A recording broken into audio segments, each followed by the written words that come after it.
It's the most wonderful time of the year. It is the season inside the haunt industry, and it seems that Krampus is in the air, which is kind of funny because if you think about it, just a few years ago, hardly anybody other than a few hardcore fans even knew who or what Krampus was. I mean, sure, he'd been around for hundreds of years in Europe. In fact, I lived in Germany for a couple of years. I heard about him all the time. But here, everyone's like, Krampus? What's that? St. Nicholas is not coming this year. It seems in the last few years, it's become a thing here in the United States, thanks to comic books, living dead dolls of Krampus, the Krampus Society, which is a really, really great place to check out if you're into Krampus.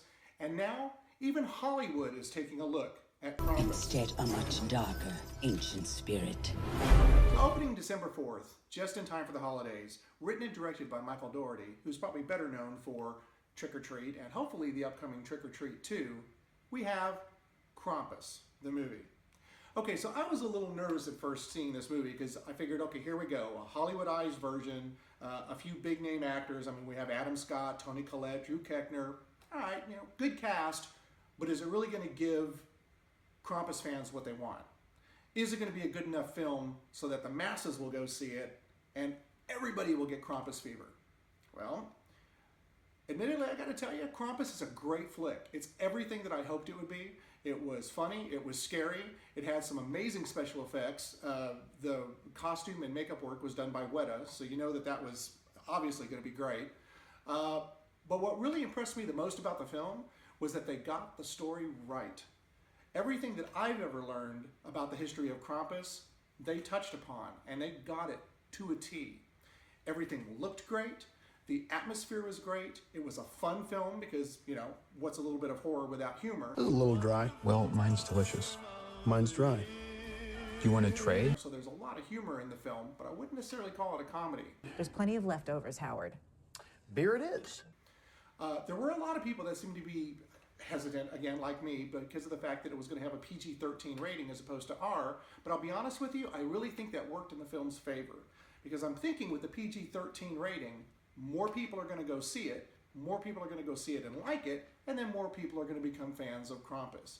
I'm maybe hesitant to say, but hopefully this film will actually become a little bit of a tradition. I mean, it may not be Miracle on 34th Street, but I think certainly among people that are a little tired of the whole Santa thing and kind of the commercialization of Christmas, they might enjoy something a little bit different like this. And I could see this film being shown every year.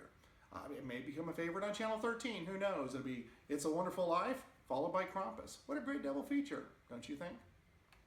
Now, along with the PG-13 rating, I know that one of the things that a lot of Krampus fans might be concerned about is the look of Krampus.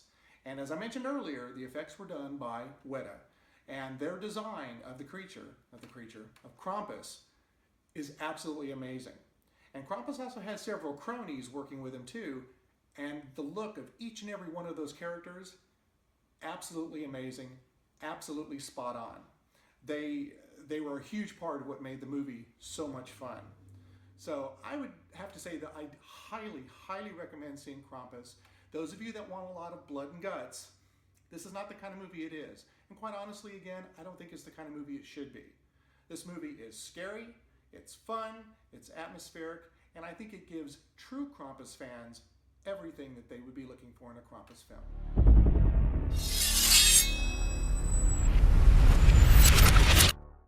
And for those of you that aren't that familiar with Krampus and you want to find out a little bit more about him before you go see the movie, I highly recommend checking out Facebook and going to the Krampus Society. Those guys know so much about Krampus, it's crazy. Opening on December 4th is Krampus, directed by is Krampus, directed by, oh my God, why is this so hard? And God, that sucks. It's because they are a plethora of information on Krampus. Check them out. And I just used the word plethora. That was stupid. And man, that sucked hard.